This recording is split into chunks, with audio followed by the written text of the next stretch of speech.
Quelqu'un l'a évoqué ici d'ailleurs à juste titre, il y a un problème d'effectif dans notre armée. Et je vous ai dit, donc moi je suis arrivé aux affaires, j'ai fonctionné comme évidemment mes prédécesseurs l'ont fait en s'appuyant sur nos institutions. L'armée en est une, la police aussi. Mais c'est avec le temps, c'est avec l'expérience qu'on se rend compte en fait qu'il y a beaucoup de magouilles qui minent nos forces de sécurité.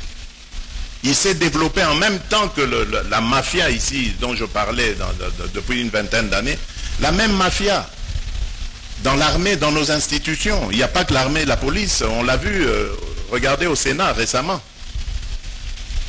C'est toute cette loi de l'omerta, comme on le voyait dans les mafias européennes, la loi du silence.